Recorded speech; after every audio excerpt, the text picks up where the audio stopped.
ॐ दण्डकारण्यवासाय कण्डितामरशत्रवे ग्रद्रराजाय भक्ताय मुक्तिदायास्तु मङ्गलम्. Shurpanakha was Ravana's sister. Her husband was killed by Ravana himself in a fight over a girl. Shurpanakha, who was naturally angry, was sent away to Dandakaranya as administrator by Ravana. She was supported there by Khara and Dushana. Their main job in that place was to trouble the innocent sages and expand the kingdom of Ravana. She was named so because of her long nails. She was old and was terrifying to look at. After the war with Rama, when the entire kingdom of Lanka was empty of men of all ages, people cursed Shurpanakha for all their troubles. Some commentators say that Shurpanakha was actually doing all this to avenge the killing of her husband by her own brother. Shurpanakha saw Rama one day and was instantly attracted to him. She approached him and asked who they were. Even though Rama clearly said that Sita is his wife, Shurpanakha was not in a mood to listen. She tells him that he should be her husband. Note that she did not ask Rama to be accepted as his wife. She commands him that he should come with her. Such was her love for Rama. Some people accuse Rama of turning away a lady who was simply interested in him. What was the need to deform a lady who just told her feelings, they ask. They seem to miss a major point. She did not express her desire in a polite way.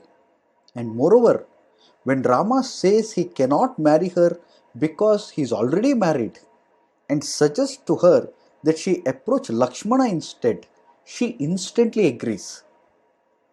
If she was so much in love with Rama, how could she turn to Lakshmana in a moment?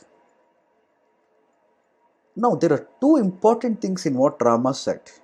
First, Rama says he will not accept Shurpanakha because she may not like having a co-wife like Sita.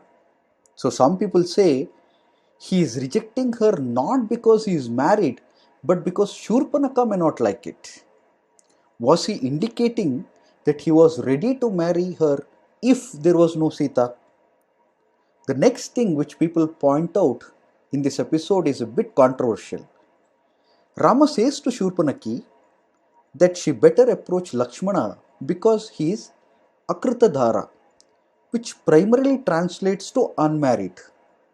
So, was Rama lying that Lakshmana was still a bachelor? Translators have tried hard to explain this word.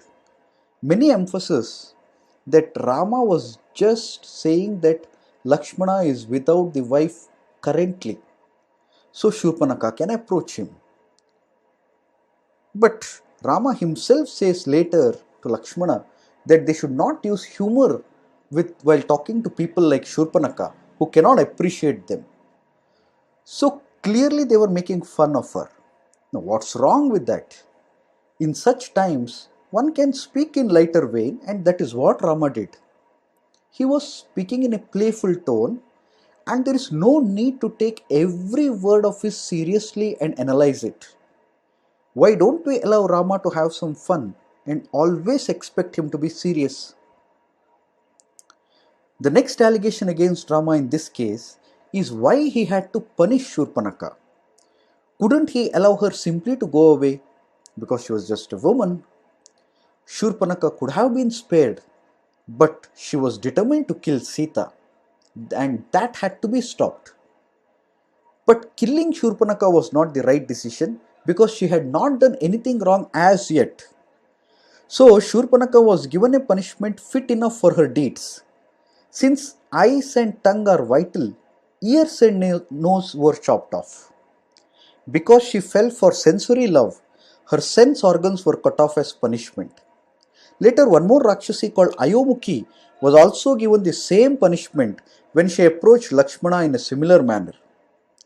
स्वस्ति प्रजाभ्यां परिपालयन्तां न्यायेन मार्गेण महिं महिषाः गोब्राह्मणेभ्यः शुभमस्तु नित्यं लोकाः समस्ताः सुखिनो भवन्तु।